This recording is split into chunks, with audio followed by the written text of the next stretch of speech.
vaya conmigo a la primera epístola de Pedro, capítulo 1, verso 13.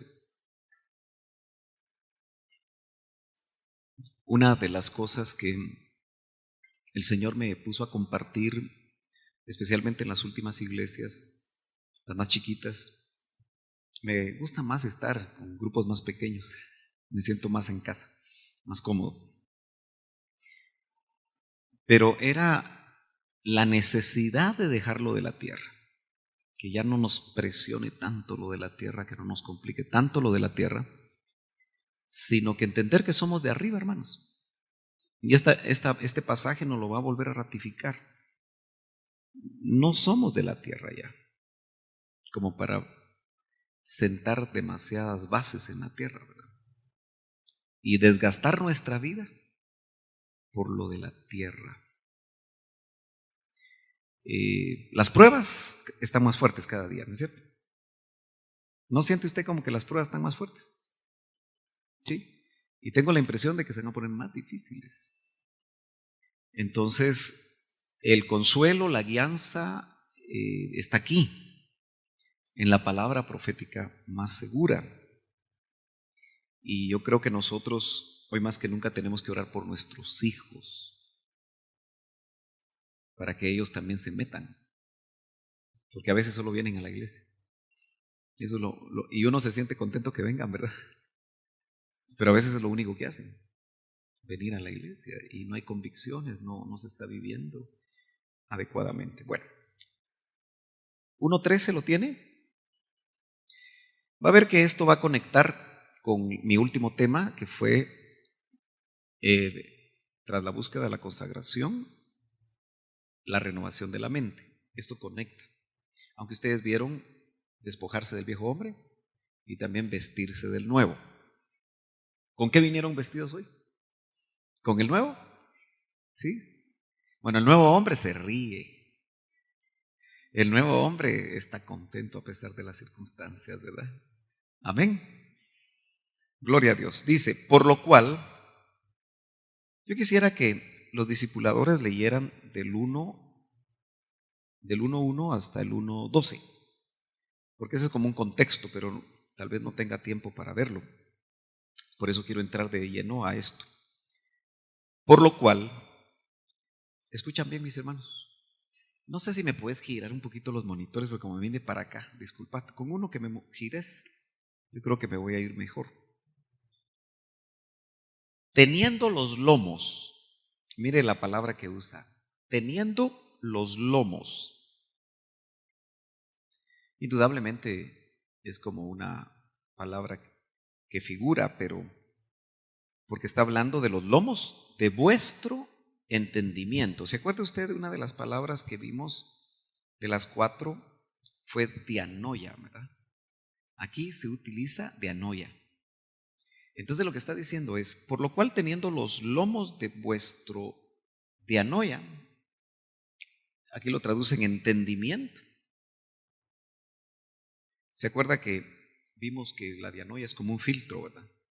Sí, ¿se acuerda? No se le ha olvidado. Tal vez no estuvo, ¿verdad? Pero dice, teniendo los lomos de vuestro entendimiento. En otras palabras, como se traduce mente también, ¿verdad? Podríamos decir los lomos de vuestra mente, pero en esa parte de la mente.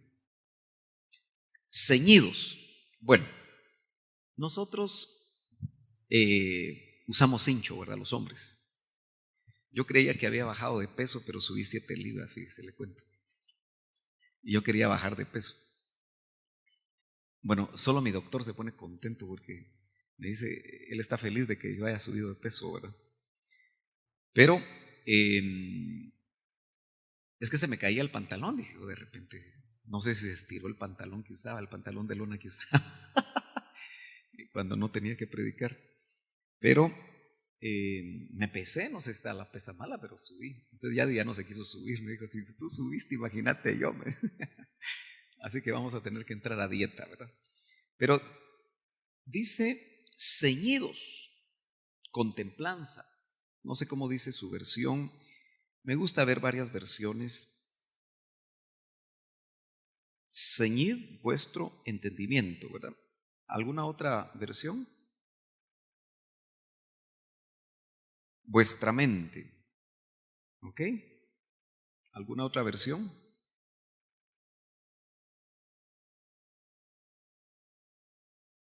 ¿Ok? ¿Alguna otra? Buen juicio. Bueno, dice acá, mire esta que es una paráfrasis, pero a veces las paráfrasis tratan de explicar un poquito mejor, ¿verdad? Por tanto, preparen su entendimiento para la acción. Interesante, porque cuando alguien se ceñía, ¿alguna vez usted ha movido algo pesado? ¿Sí? Cuando las personas mueven algo pesado, le dicen a uno que se ponga un cinturón grande, ¿verdad? Especial, si es mucho el peso, sí, algo así se llaman, para que no les salga una hernia. Pero el ceñirse los lomos, porque los lomos están aquí donde están los riñones, ¿verdad? Por eso también los lomos en la figura bíblica es fertilidad del varón, ¿verdad? Son los lomos que engendran, los lomos. Por eso nosotros los ministros a veces hacemos diferencia entre los hijos ministeriales del doctor de sus lomos, que fue cuando él estaba mucho más joven. Otros somos hijos de la vejez. ¿Entiende eso usted? Entonces, aquí la idea que está dando Pedro es que nosotros ciñamos nuestra mente, nuestro entendimiento, nuestras ideas para accionar.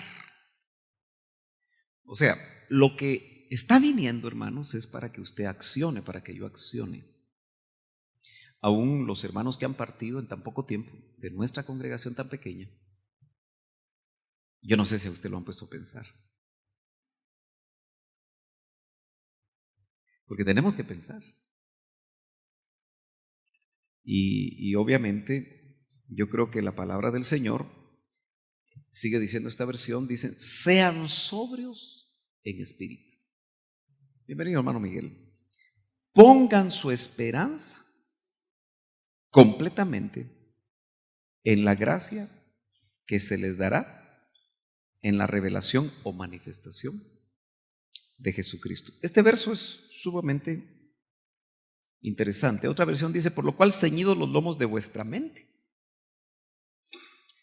y apercibidos, tened vuestra esperanza completamente puesta en la gracia que se os traerá en la revelación de Jesucristo. Muy bien. ¿Cómo podré yo ceñir los lomos de mi mente? Si ceñirse, mi pantalón me queda un poco apretado. Entonces el cincho lo tengo que apretar más para que no se me mueva así todo el cincho, ¿verdad? Como que el ceñirse nos restringe, ¿verdad? ¿Estamos de acuerdo con la idea? Entonces, ¿cómo haremos para restringir lo que pensamos ahora? Yo le he estado hablando a usted continuamente que ya no hagamos lo que hacíamos antes, ¿se acuerda? Muy sencillo eso. Y se lo llevé por allá donde estuve en California. No podemos ya hacer lo que hacíamos antes. Los permisos que pudiéramos darnos, no los tenemos que hacer bien. Las cosas que permitimos en nuestra mente, no las podemos hacer bien. Entonces, ¿cómo será ceñir? Es restringir realmente los lomos de nuestra mente. Y obviamente eso es para accionar. Ahora dice aquí, ceñidos con templanza. ¿Qué es la templanza? Alguien que me diga qué es la templanza. ¿Perdón? ¿Equilibrio? ¿Qué es la templanza? Dominio propio, sí, parecido. ¿Es un don? No, es un fruto, ¿verdad? Es un fruto del espíritu, la templanza. ¿Cómo se templa un metal? ¿Ok? Al máximo. Que se pone rojo vivo. Pero algo que esté frío, ¿verdad? Entonces es como llevar al máximo a la gente, ¿verdad? o al metal en este caso. Entonces la templanza es que tú te puedas llegar al límite. Y por eso es un fruto del Espíritu. Ahora, seamos honestos, ¿tenemos nosotros templanza? ¿Poquito? ¿Muchito? ¿Tenemos templanza? Ya es tiempo que nosotros nos parezcamos a Cristo. Si nosotros sumamos los años de cristianismo que llevamos, hermano, la cosa está... Ahora, todos los días necesitamos templanza, ¿no es cierto? Para manejar un vehículo, para tratar con la esposa, para tratar con los hijos, para tratar con los clientes, para tratar con los hermanos, ¿sí o no? Y el Señor dijo en una palabra muy parecida: aprended de mí, que soy manso. En otras palabras, aunque la mansedumbre también es otro fruto,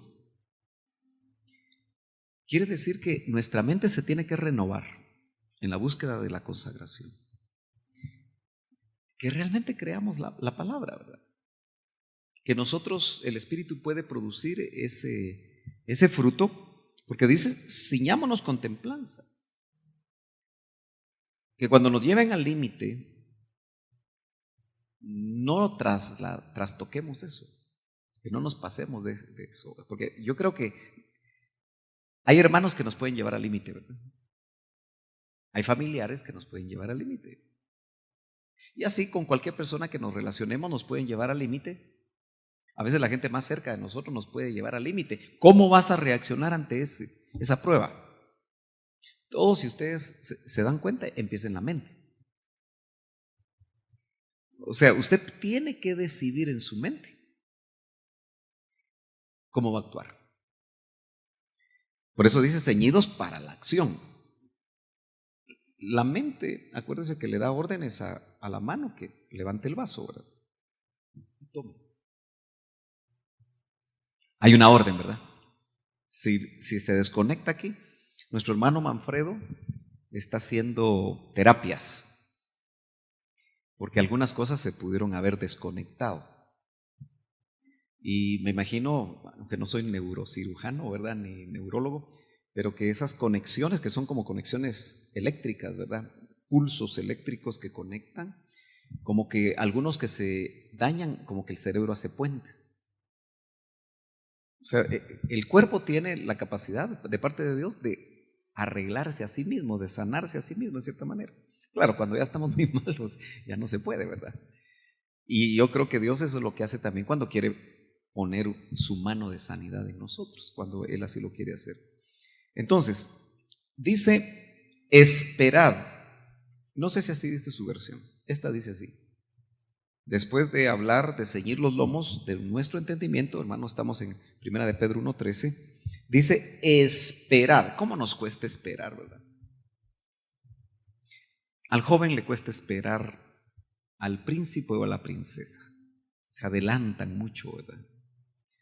Y a veces con consecuencias complicadas. Al trabajador le cuesta esperar que lo suban de puesto. Al empresario le cuesta esperar su éxito en lo que está invirtiendo. Al que está sirviendo le cuesta esperar llegar un día a predicar en el púlpito. A todos nos cuesta esperar, ¿verdad? Pero aquí dice: esperad perfectamente en la gracia. En otras palabras, hermanos amados, este verso nos indica que debemos esperar en este tiempo una gracia. Sin esa gracia yo creo que la cosa no va a funcionar. Por gracia hemos sido salvos. En el proceso de la vida cristiana todo sigue siendo por gracia. ¿Está usted consciente de eso o usted merece algo? ¿Quién aquí merece algo? Porque gracia es don no merecido. Los favores que no merecemos que Dios nos da. Pero el apóstol Pedro, que yo creo que fue un hombre que tuvo que vivir con mucha gracia de Dios, ¿verdad? Porque a cada rato se equivocaba, ¿verdad? A cada rato como decíamos nosotros, metía a las extremidades. A cada rato hablaba primero y después pensaba, ¿verdad? A veces pegaba como, Señor, ¿a quién iremos si solo tú tienes palabras de vida eterna? Y el Señor le dijo, bueno, eso no te lo reveló carne y sangre, Pedro. Pero qué interesante es que dice, en la gracia que os es presentada. Tenemos que esperar una gracia en un momento escatológico, que puede darse en cualquier momento, hermanos. Por ejemplo, si realmente viene ese meteoro en septiembre, porque tantas cosas que se oyen, ¿verdad? Pero asumamos que viene, por un momentito nada más. Y que yo no sé cuántas horas antes se va a hacer visible, porque se tiene que hacer visible, ¿verdad? O tal vez solo va a pasar como otro más de los meteoros que dicen que se acerca. Ahora, acuérdese usted que en Apocalipsis usted encuentra meteoros, una montaña ardiendo, dice. ¿Se acuerda? ¿Eso qué es? Un meteoro. O sea que si no viene el de septiembre y la semana 70 de Daniel se está acercando, entonces es cuestión de tiempo. Porque sí, Apocalipsis nos habla de meteoros. No le dice meteoro, pero sí le dice montaña ardiendo. Es como la vio Juan. Y que va a caer en el mar. ¿Se imagina de qué tamaño va a ser el tsunami? Porque el impacto, bueno, ya hay bastantes películas que han hecho, ¿verdad? A veces yo me pregunto, ¿será que esta gente tiene algún nivel de revelación? Aunque sea del otro lado. Porque como que está preparando a la gente, ¿verdad? Una de esas películas se llama Impacto Profundo. Y como que están cada vez haciendo más, como para preparar a la gente, ¿verdad? Primero prepararon a toda la gente para los matrimonios gay, ¿verdad? Con series de televisión, con películas, con un montón de cosas. Van preparando a la gente para que cuando lleguen los momentos ya no lo vean tan complicado.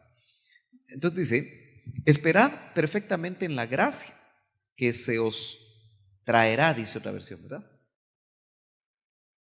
Así que es futuro, pero probablemente un futuro ya inmediato para nosotros. Cuando Jesucristo, ese es el momento. O sea que, revelado o manifestado. Fíjese que aquí se usa la palabra apocalipsis para mostrarlo como revelado o manifestado, no se usa fanero. Entonces, indudablemente, todos nosotros vamos a tener nuestro apocalipsis personal con Cristo, ¿verdad? Si es que nosotros estamos listos para verlo. Porque acuérdese que cuando apareció resucitado dice Hechos, no a todo el pueblo. Apliquémoslo a Betel, no a toda la iglesia de Betel. Uno quisiera que sí, ¿verdad? ¿Qué dice usted? Pero dice no a todo el pueblo. Aquí generaliza, ¿verdad? Pero se podría aplicar. Sino solo aquellos testigos que fueron preparados de antemano. Y note usted que cuando hablamos de consagración, es porque todos aquí tenemos bien clarito que sin santidad nadie lo va a ver. El problema está que lo podemos repetir 1000 veces y no cambiar. Y no ir, porque el tema, hermano amado, no es para que usted lo aprenda. El sentir que el Señor me puso es para que todos vayamos.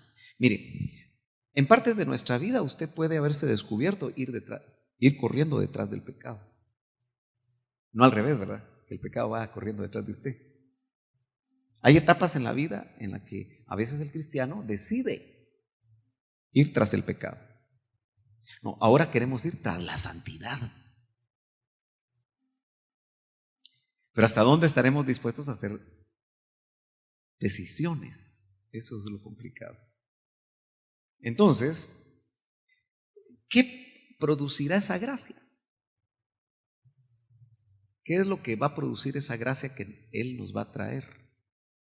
Quiere decir que la necesitamos. Hay otros versos donde se habla o se da a entender que la gracia crece, ¿verdad? En el crecimiento de la gracia, dice el apóstol Pablo. Y aquí es como la tapa al pomo en cuanto a la gracia que Él va a traer, esos favores inmerecidos. Dígame usted si no tuvo gracia con Pedro el Señor cuando lo fue a buscar. Por gracia lo fue a buscar y lo arregló. ¿O no lo arregló? ¿Qué piensa usted? ¿Lo arregló o no lo arregló? ¿Sí? Todos tienen testimonio que lo arregló. Bueno, ya no se le ve muy voluble a Pedro después de eso, ¿verdad? Y cuando fue bautizado con el Espíritu Santo. Por eso, mis hermanos, fíjese que a veces deberíamos nosotros no de saber doctrina básica, no, vivir la doctrina básica. Porque si todos aquí fuéramos llenos del Espíritu Santo, hermano, esto agarraría fuego. Porque eso fue lo que necesitó Pedro, ¿verdad? La investidura de poder que fue prometida. Y Pedro ya no lo vemos dar palos de ciego. Por el contrario, al final de su ministerio estuvo dispuesto a morir. Y ni siquiera como murió el Señor, sino que cuentan que Él quiso morir cabeza abajo, ¿verdad? Eso no lo dice la Biblia, pero algunos lo creen así. Verso 14 de la primera epístola de Pedro. Mire cómo nos menciona aquí el apóstol Pedro. Como hijos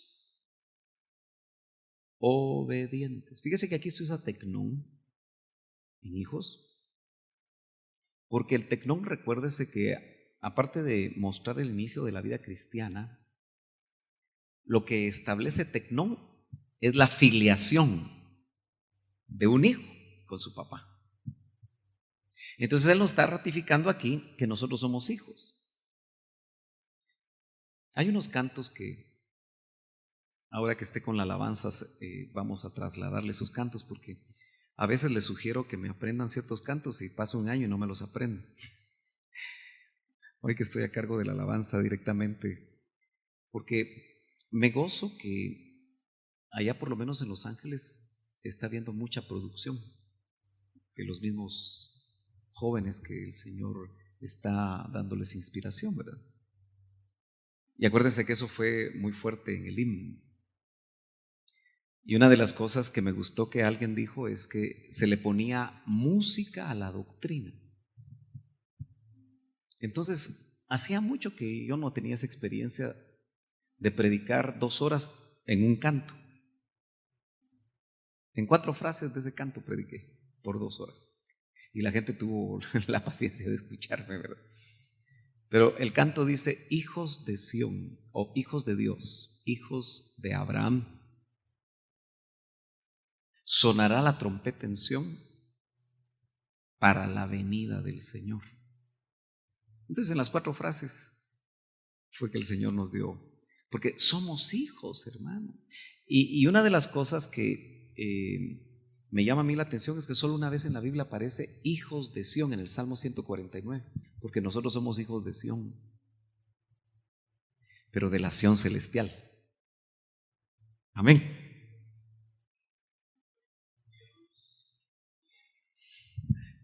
Lo siento medio dormidito usted hoy. Pero no, ¿verdad? Está despierto. Gloria a Dios. Como hijos obedientes. Ahí está el problema.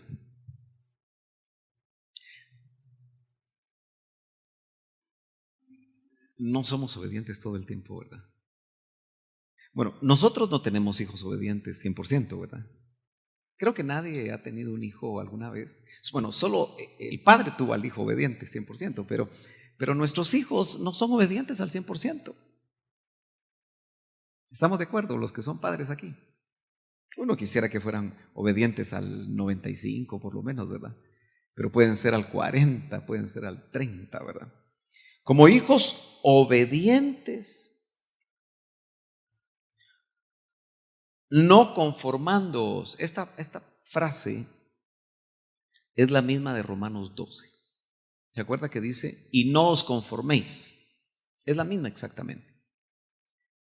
Y lo que significa es no meternos en el molde del mundo, ¿verdad? ¿Se acuerdan? ¿Cómo se expresa la obediencia de un hijo de Dios? Que ese hijo de Dios no se conforma, no se amolda con los deseos que antes teníais estando en vuestra ignorancia. Está hablando del tiempo en el que nosotros no éramos hijos de Dios, por lo tanto éramos ignorantes de las cosas de Dios. ¿Sí? Entonces dice, no se conformen con los deseos. Fíjese que esa palabra es una palabra digna de estudiar. Les encargo a los discipuladores que la estudien en sus acepciones. Pero es epitumia. Claro, no se pronuncia exactamente así, pero así es como la transliteramos. Deseos. Pero también se traduce concupiscencia. ¿Usted sabe lo que es la concupiscencia? Bueno, deme sus ideas de la concupiscencia. Somos poquitos aquí, podemos hacer un discipulado. ¿Qué es la concupiscencia?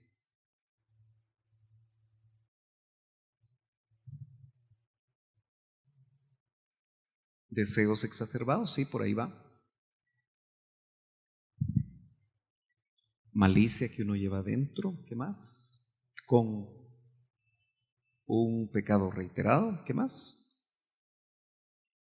Deseos desenfrenados. Sí, la idea es deseos exacerbados. Ahora, note que pueden haber buenos deseos y malos deseos, porque epitumia se puede utilizar en el griego y se utilizó en algunos casos para transmitir los buenos deseos. Cuánto anhelo, dijo Jesús, cuánto deseo. Ahí se usa epitumia. Comer con vosotros la Pascua. Esa es epitumia. Pero aquí no está hablando de una epitumia sana. Aquí dice, no se conformen, no conformen. ¿Cómo expresamos que somos obedientes? Es la pregunta. No conformándonos con los deseos que antes teníais. Bueno, hasta un poquito difícil sería dar ejemplo de qué deseos tenía usted antes, ¿verdad? Como que no muy quisiéramos. Vicios, ok. Deseos de tomar, de fumar, de comer.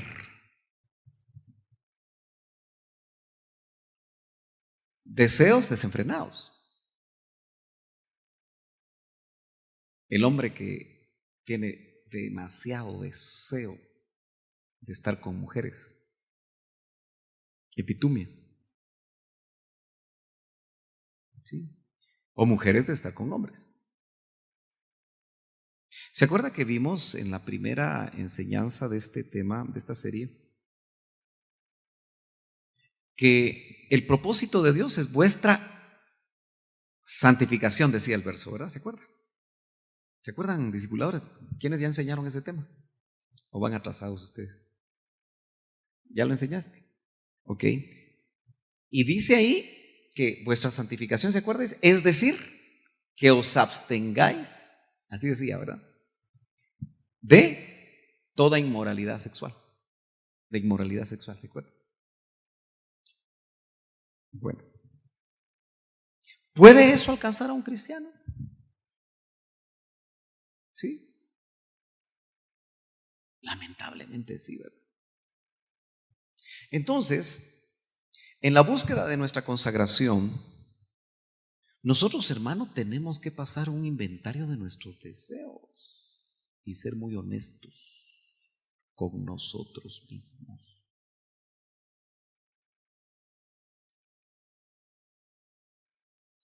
Ayer compré un librito en el aeropuerto porque ese viaje sale a la 1 de la mañana, 1:30. Dije, voy a leer algo. Me llevaron a las 10 de la mañana, entonces, 10 de la noche, entonces había que leer. Y encontré un librito que se llama Orando en el Espíritu. Y me llamó la atención el autor, Juan Bunyan. ¿Ha oído usted de Juan Bunyan? ¿Sí? ¿Qué ha oído el hermano Miguel de Juan Bunyan? ¿Perdón? Un predicador, sí. El autor de aquel libro, El progreso del peregrino, ¿alguna vez ha leído usted El progreso del peregrino? ¿Sí? O la película, ¿verdad? Bueno, él vivió en 1600 y centavos. Vivió 60 años, en esos años se vivía poco. Pero él estuvo 12 años preso, solo por predicar en público en Inglaterra. Solo por haber predicado en público, le dieron 12 años de cárcel. La seria la cosa, ¿verdad? Y yo sospecho que esos días van a volver, hermano. Fíjese que ahorita están estableciendo una ley en Estados Unidos donde el predicador no puede decir que el homosexualismo es pecado.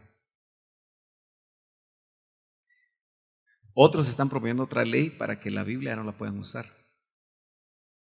Y paralelo a eso, se están estableciendo figuras demoníacas, por ejemplo en Detroit, donde más de 700 personas develaron una estatua enorme del diablo. O sea, la cosa está seria. Seria, seria, seria, seria. Entonces, estoy hablando de cómo vamos a pasar un inventario de esos deseos. Entonces, dentro de la oración en el Espíritu que Bunyan hace 400 años, ¿verdad? Él ahí en la cárcel escribió El progreso del peregrino, que es un buen libro. Y en cuanto a la oración, él decía, tienes que ser sincero cuando oras. Me impactó eso, que fue parte de lo que pude leer.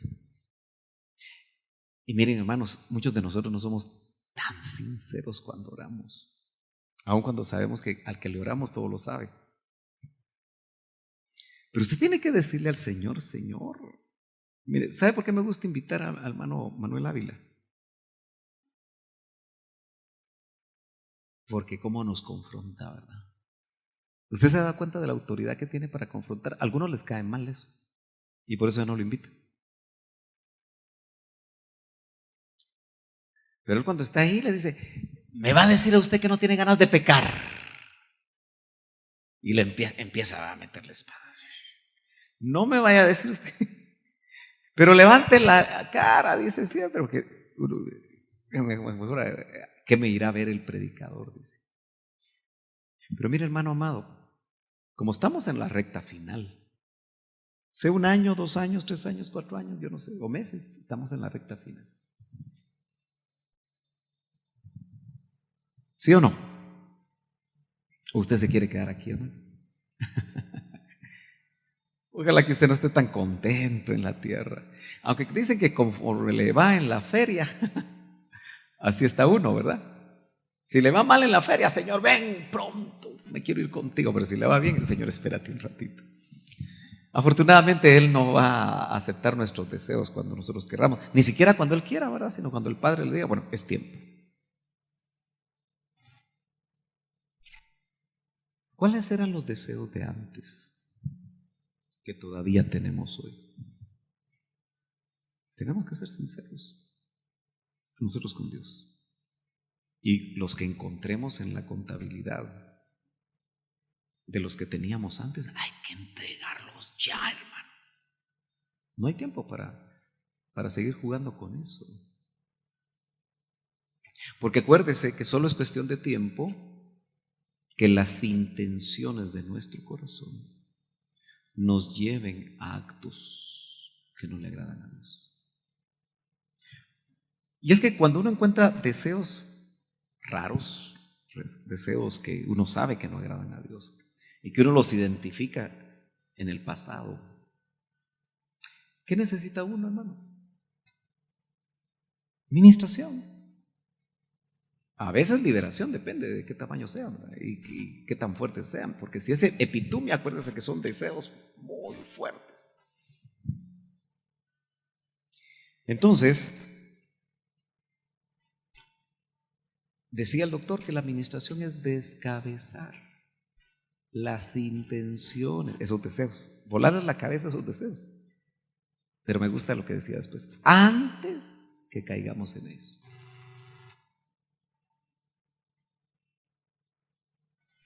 Entonces, debemos de ministrarnos.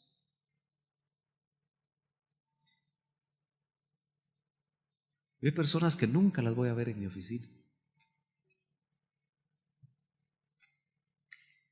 Me imagino que ya están a punto de alcanzar la estatura del varón perfecto. Pero sí peleamos con deseos, hermanos. Concupiscencia se traduce también en epitumia. Codicia se traduce también. ¿Y qué podemos codiciar a veces? A veces se codicia un ministerio, ¿no? ¿O no? Hay muchas cosas que podemos codiciar, no solo codiciar una mujer o codiciar un hombre. Se codicia a veces el carro de otro. Se codicia la casa del otro. Hasta los hijos de otros se pueden codiciar. Es que los míos no sacan 100. El del vecino sí saca 100. Bueno, hijos obedientes. Nota lo que está esperando el Señor de nosotros en la recta final. Y aún así vamos a necesitar gracia que Él va a traer para dar el toque final. Verso 15. Sino como aquel que os ha llamado es santo. ¿Usted está bien cierto de su llamado? ¿Sí? El llamado más importante es de ser hijo. A los que creen en su nombre les ha dado el poder de ser hechos hijos de Dios. Hay un llamado de parte de Dios. Pero dice, sino como aquel que os ha llamado es santo, es apartado.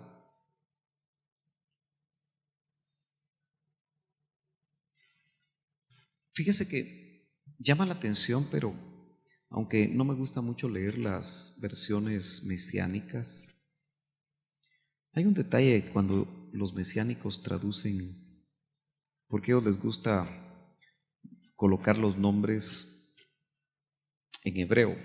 Déjenme ver si la encuentro ahora.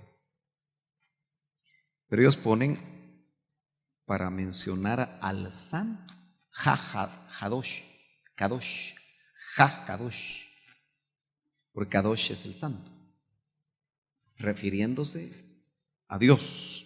Hacen una diferencia que en nuestras Biblias en español no la hacen, pero cuando se refiere a nosotros como santos, dice Hadoshim, entendiendo que IM es plural. Entonces ellos hacen una diferencia porque como que nosotros no podríamos alcanzar ese nivel de santidad. Tal vez eso es lo que quieren hacer ellos ver. Acuérdense que a nosotros nos hacen participantes de la naturaleza divina. Pero Él está diciendo, así como yo, el que los ha llamado a ustedes es santo, ustedes deben ser santos. Yo no sé si usted se ha dado cuenta en el lío en que se metió, hermano, o en el lío en que nos metieron. No, pero bendito lío, ¿verdad? Porque el Señor no espera otra cosa que nuestra santidad. No nos pide otra cosa. Así como el que nos llamó es santo. Sed vosotros, dice el verso 15, ¿verdad? Santos. Pero me impresionó una cosa bien interesante. Fíjese que en esta versión que yo tengo dice, en toda conversación.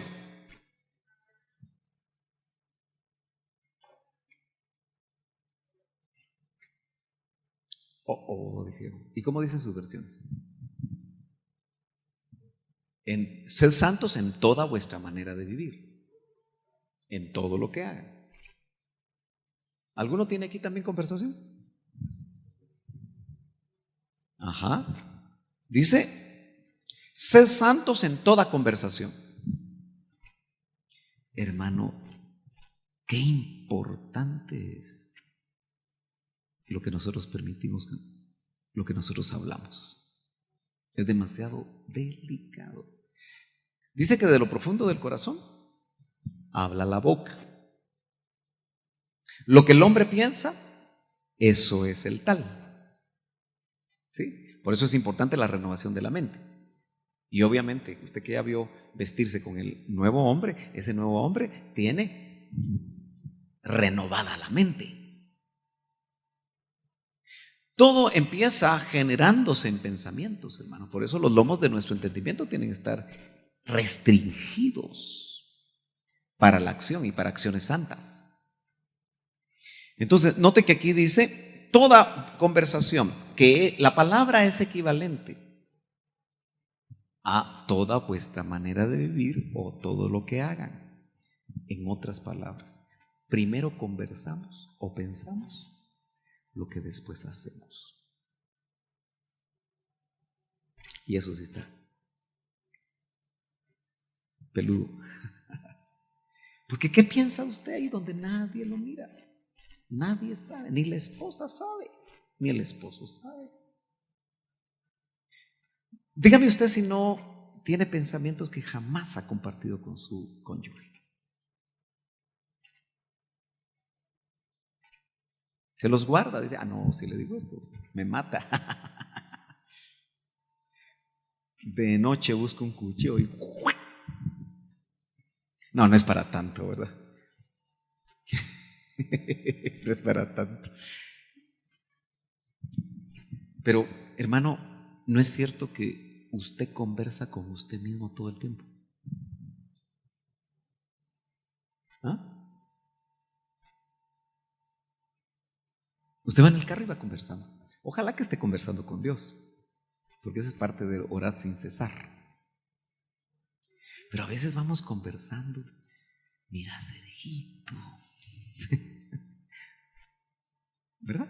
O usted, Miguelito. Porque usted se ama a sí mismo, hermano, ¿o no? ¿Sí se ama? Porque si usted no se ama, no puede amar al prójimo. Dice, ama a tu prójimo como te amas a ti mismo. Entonces, si el barro que le quedó por aquí todo cruzado no se le ve bien, ame su barro también. O cúreselo, mire cómo le hace, pero conversamos, solo que a veces conversamos mal. Me gusta cuando David dice que Dios ama la verdad en lo íntimo, donde nadie ve.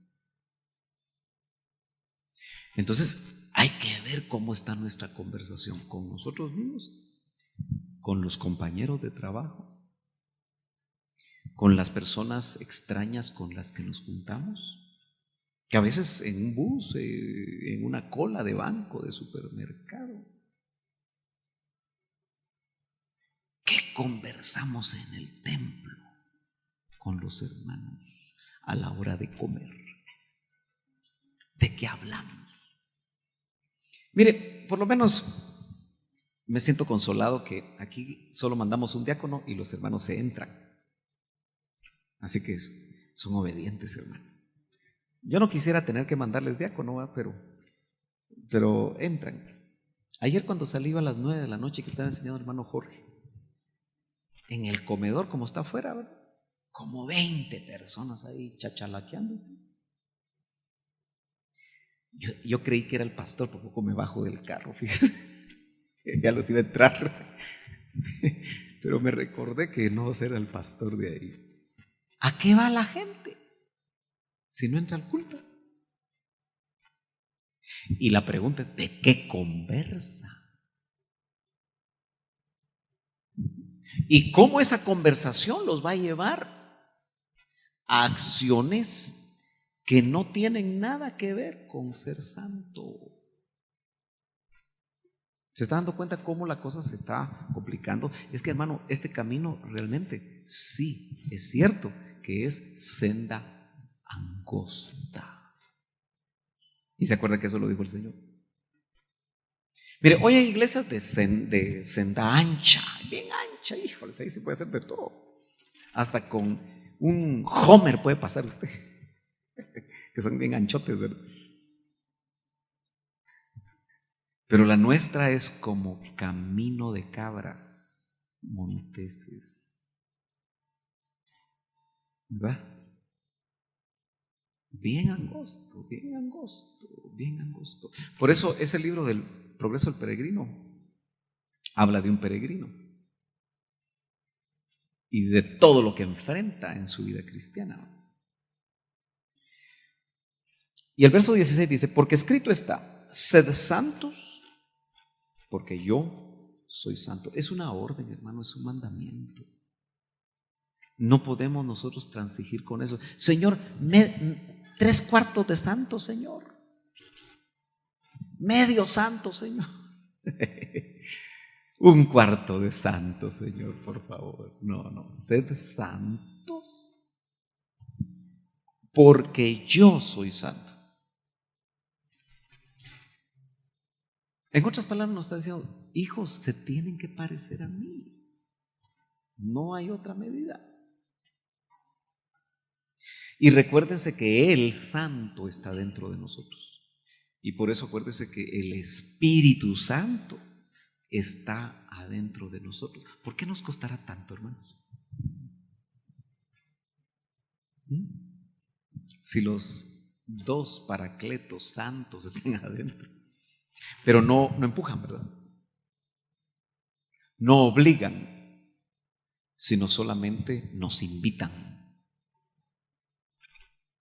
¿Cuántas gargantas de predicadores se tendrán que terminar para que nosotros obedezcamos?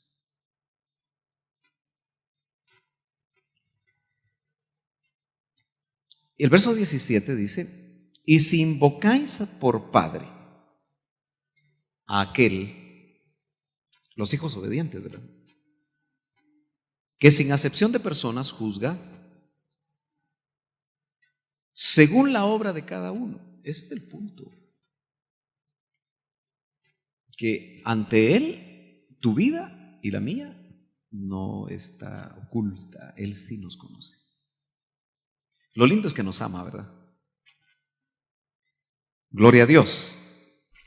Dice, conversad. ¿Cómo dice su versión?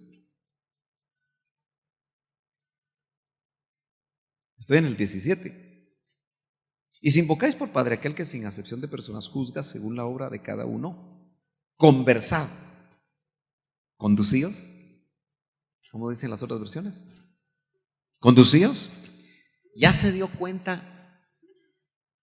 Vivan, ¿sí? Es que la misma palabra se traduce conversar, conducirse, vivir. Insisto, el concepto entonces, tómenlo muy en cuenta. Lo que tú hablas, eso vives. Ahí sí está la cosa complicada. ¿De qué hablas? Eso va a marcar. Por eso me llama la atención y quise usar esta versión porque dice, la obra de cada uno va a ser probada, ¿verdad?, juzgada. Conversad en temor. Es que si lo pongo vivir en temor y si lo pongo conducidos en temor, ya lo sabemos, ¿verdad que sí? Y de todas maneras no lo hacemos.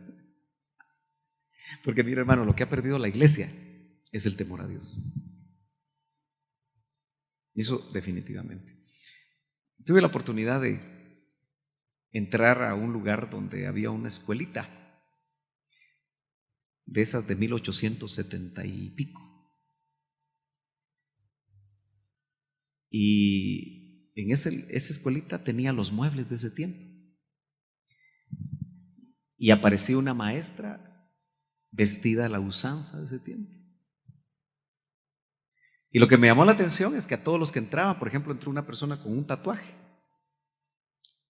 Y la maestra le empezó a decir que no usara ese tatuaje. En inglés, ¿verdad? Yo no muy entendía, solo mi esposa me tradujo. Y entonces cuando los niños estaban, va de brincar, usted se da cuenta que hoy los niños no hacen caso. Cuando estaban en el aeropuerto habían 2 güiritos, hermano, ya los agarraba del pelo yo. Pero como en Estados Unidos no se puede hacer mucho, ¿verdad? Porque hasta te los pueden quitar. La mamá le hablaba en inglés y el güirito, vení para acá, y el güirito, ¿qué hice? Se me fue ¿qué hice? Feedback. Pero el güirito se metía abajo de las sillas, se pasaba llevando las maletas. Terrible el güirito, como de 2 años. Pero es que así son los hijos ahora, los niños. ¿Ustedes se han dado cuenta que no hacen caso? A veces uno los tiene que bajar del púlpito, ¿verdad? Porque los padres no les han enseñado lo importante que es el púlpito. Esa es la verdad. Cuando usted ve niños que suben y bajan y suben y bajan, es porque los papás no les han dicho: mi hijo, eso es importante. Mira, el altar es esto. Porque no hay instrucciones. Entonces se ha perdido el temor. Nosotros como hijos hemos perdido el temor de Dios. Entonces la maestra le decía: ¿quieres que te dé con la vara? Porque en esos tiempos sí daban vara. ¿Quién aquí le dieron vara todavía? Los maestros. Y estaba duro, ¿verdad? Y daban duro. Verbo, ¿se acuerdan que quiso hacer eso? Y lo tuvieron que... Lo que tuvo que hacer Verbo para más o menos continuar es que lo fue cambiando. Pero Hebrón prefirieron cerrar porque el Ministerio de Educación no les permitía darles vara. Ahora, dígame usted si no era la gente más respetuosa a puro varazo.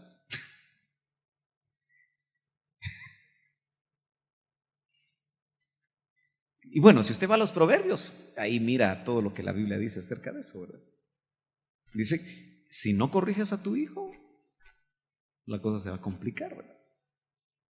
Bueno, entonces aquí dice: y si invocáis por Padre aquel que sin acepción de personas juzga según la obra de cada uno, conversad. ¿Usted se ha dado cuenta cómo conversan hoy los jóvenes cristianos? ¿Le ha puesto atención cómo conversan? Todo lo que hablan se lo copiaron, lo recogieron en las escuelas, en las universidades, en los institutos.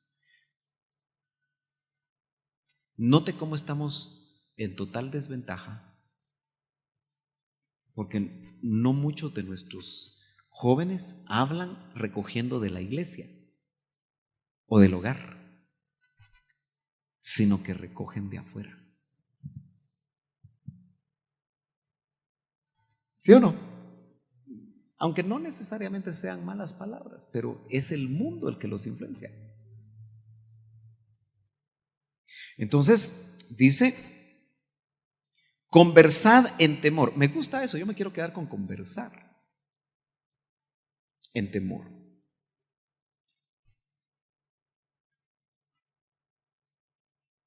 Cuando uno no conversa en temor, ¿cómo chistea, verdad? Y a veces los chistes suben de volumen, ¿verdad? Doble sentido. No hay temor. Dice: conversad en temor todo el tiempo. ¿De vuestra qué? Peregrinación. Fíjese que esa palabra en el original es un residente extranjero. Martita ya creo que ya se siente guatemalteca, ¿verdad? Pues hoy no le querían.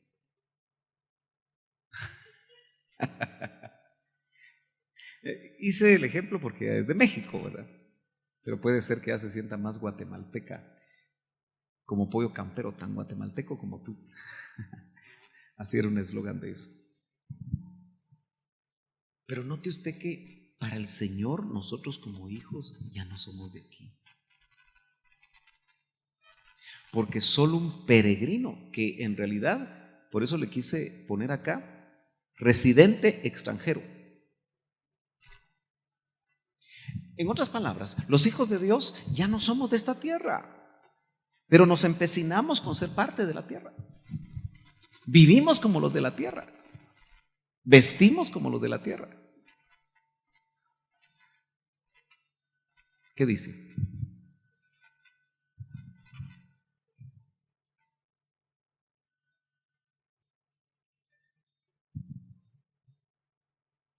Deben de vivir su estancia temporal. Ahora, si uno entiende eso, hermano, ¿cómo va a organizar uno su vida? Si es temporal la cosa. Si dejas 20 casas, no estás pensando que sea temporal.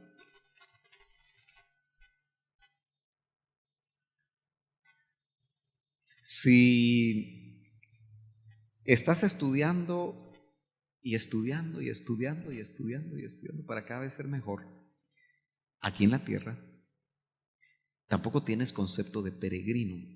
¿Se acuerdan que el doctor Ríos nos hablaba a nosotros que éramos gersonitas? ¿No se acuerdan? 2 hijos tuvo José. ¿Se acuerdan? En Egipto. Uno, Eliezer, salvado de la espada de Faraón, quiere decir Eliezer. Y el otro, Gerson, peregrino. Perdón, Moisés. Dije José, ¿verdad? Moisés. Gracias por corregirme. Moisés. Pero el término peregrino es lo que me interesa. Porque le puso así por su peregrinación, ¿verdad? Entonces, qué interesante, porque nosotros somos peregrinos. Note, se lo vuelvo a leer acá, dice, si invocáis, y note quiénes son los que son peregrinos, los que invocan por Padre aquel que sin acepción de personas juzga según la obra de cada uno, y dice, conversad en temor todo el tiempo de vuestra peregrinación. Yo honestamente no sé qué va a hacer el Señor con nosotros con esta carta, porque ya ve que se puso toda picadita, ¿verdad? ¿Ya la vio usted? No quiero comprar otra carpa, porque no hemos terminado de pagar esta. Creo que no sería correcto hacerlo. Pero no es lo que le quiero hablar, sino que esta carpa, por eso, aunque yo sé que es caliente para las hermanas y para los hermanos, pero no es cierto que en estos años nos ha dado una idea de peregrinaje, porque no es una construcción fija, es temporal. Claro, si Dios nos permite hacer una edificación formal, que no se nos quite la idea de ser peregrinos. Y sospecho que vamos a poder hacer una construcción formal si realmente pensamos que somos peregrinos. ¿Usted entiende? Porque acumulamos y acumulamos y acumulamos y acumulamos aquí. Como que nos vamos a quedar 100 años.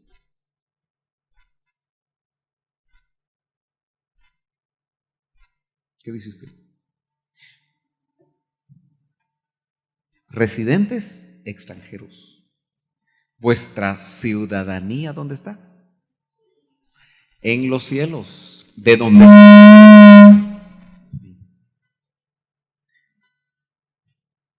es que giraste los dos, ¿verdad? Entonces me tengo que quedar así quietecito. Pues. Esa no me la sabía. Bueno, me quedan 15 minutos antes de preguntas, aunque no sé qué tantas preguntas van a haber hoy. Sabiendo que habéis sido rescatados de vuestra vana conversación.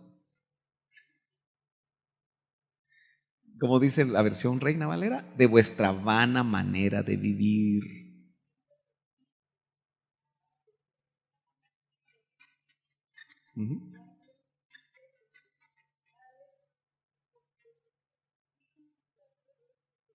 Ok, pero lo que me interesa es vuestra conversación. ¿Alguien recuerda las conversaciones de sus papás? ¿De qué conversaban los padres? ¿Alguien se recuerda de que me pueda contar un poquito? ¿De qué platicaba su papá y su mamá? Que usted oía. ¿No? Hermano Miguel, ¿usted se recuerda de qué conversaban sus papás? Algo que le venga a la mente. Está difícil, ¿verdad? Muchos temas. Ajá. Ahorita, hermano.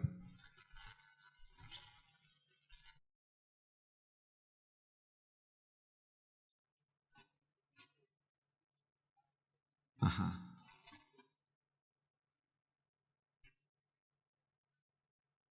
Interesante.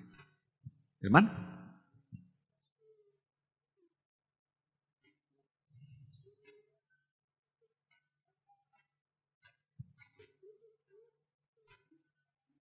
Ok.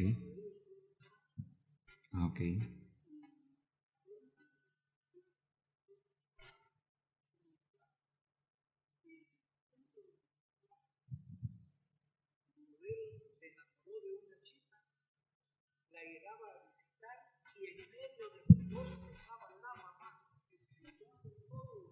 Sería bueno volver a esos tiempos, ¿verdad? ¿Qué dice usted? ¿Qué dicen los jóvenes?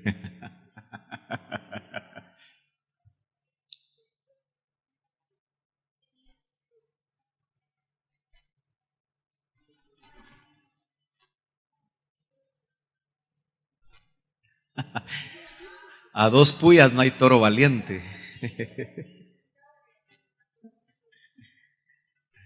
En cambio, los jóvenes van solos en un vehículo, se reúnen solos, platican solos. Todo ha cambiado, ¿verdad? Pero a lo que voy es esto. Verso 18 dice, sabiendo que habéis sido rescatados de vuestra vana conversación, vuestra vana manera de vivir.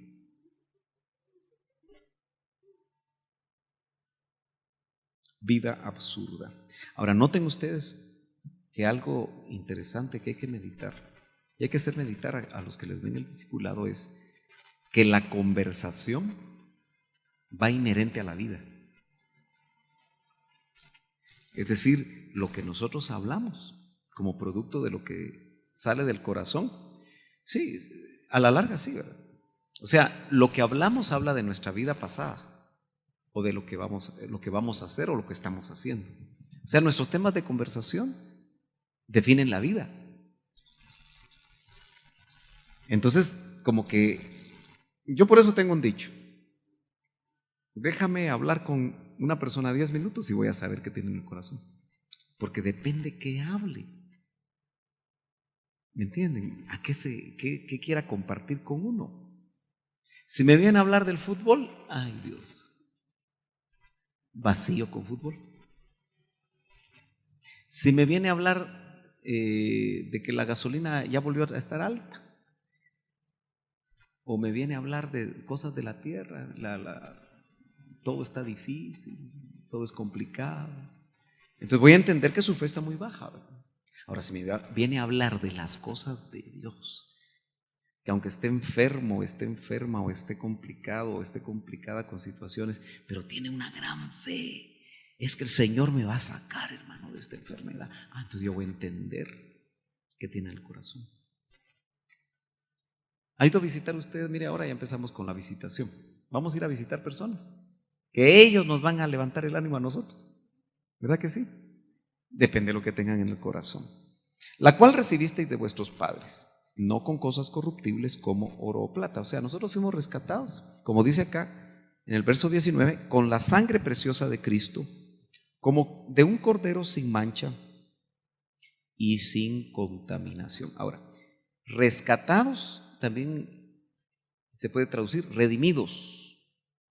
O sea, la sangre de Cristo nos compró nuestra redención, que lo que involucra es toda nuestra transformación, hermanos. En otras palabras, tú no puedes vivir como tus papás en aquellos aspectos que ellos no agradaron a Dios. Ese es el punto, ¿verdad?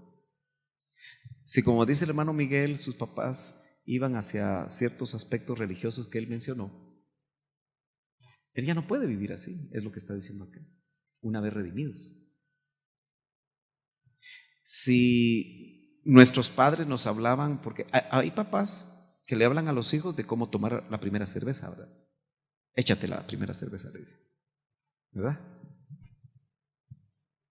Entonces, este papá de esta generación no le puede decir lo mismo. ¿Sí? Adelante. Bueno, adelante. a los prostíbulos. Sí, yo sé. Eso iba a decir cuando usted se me quedó viendo. Sí, hermanos. Yo recuerdo que tenía 14 años, ya cristiano, ¿verdad? Y me enfermé de los riñones con una infección urinaria. Y mi mamá tenía 3 años de ser cristiana y ya estaba preocupada porque en su concepción yo podía estar enfermo porque todavía no había tenido relaciones sexuales, imagínense. Y me dice, ¿no será que te tengo que llevar? Le digo, ¿cómo se me puede ocurrir semejante tontera? Pues gracias a Dios desde los 11 ya era cristiano. Como yo ya no vivía con mi papá.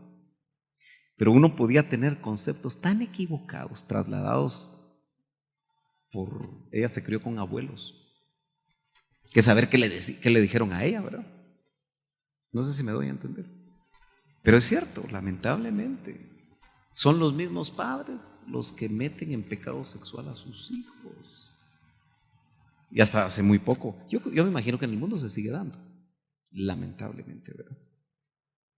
Entonces, dice, ya ordenado de antes de la fundación del mundo, pero manifestado en los postrimeros tiempos por amor de vosotros, que por él creéis a Dios, el cual le resucitó de los muertos y le ha dado gloria para que vuestra fe y esperanza sean en Dios. Verso 22. Voy a ver cómo dice otra versión. Déjenme un momentito, por favor, acá. Voy a pasar a la versión Las Américas. En el verso número 22. Dice, puesto que en obediencia a la verdad, acuérdense, estamos buscando nuestra consagración. Puesto que en obediencia a la verdad, ¿cuál es la verdad, hermanos? ¿Cristo? ¿Qué más es la verdad? La palabra de Dios es la verdad. Dice, tu palabra, santifícalos en tu verdad. Tu palabra, santifícalos. Consagra, uno se consagra, pero Él los santifica. Santifícalos en tu verdad, tu palabra es verdad.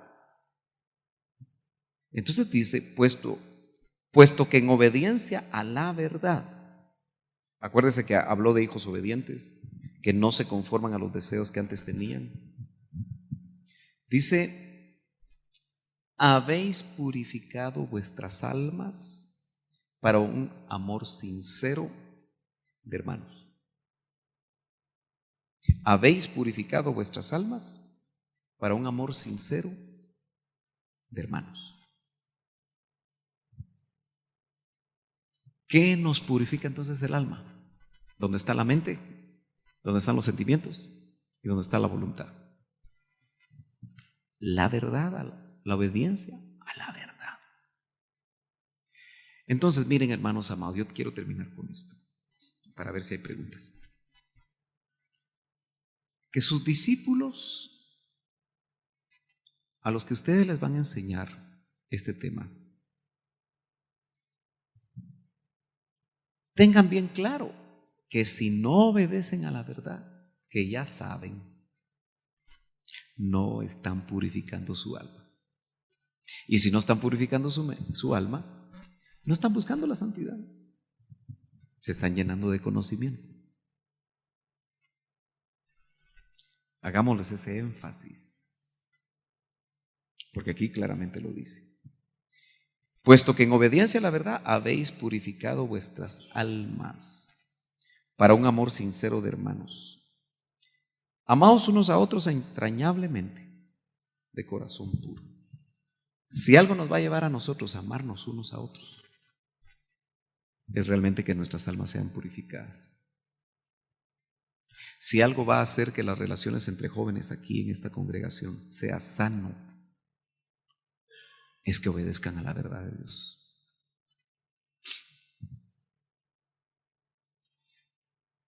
Pues habéis nacido de nuevo, no de una simiente corruptible, sino de una que es incorruptible, es decir, mediante la palabra de Dios, que vive y permanece para siempre. 2 versos para terminar, que nos habla precisamente de lo que yo creo que estamos viendo en estos últimos días. Toda carne es como la hierba, y toda su gloria como la flor de la hierba. Sécase la hierba, cáese la flor. O sea, la vida es muy temporal. Podemos estar incluso en el apogeo de la juventud y algo puede pasar. Está hablando aquí, al final, de lo corto que es la vida. Mas, en contraste, la palabra del Señor permanece para siempre. Y esta es la palabra que os he predicado. Llamados a ser santos, decía aquí en la porción de la que yo estaba leyendo, no sé si sus Biblias dice eso, donde empieza el verso 13. Sed santos. Ahí está. Entonces, mis hermanos, dejo lugar a preguntas si es que hay preguntas.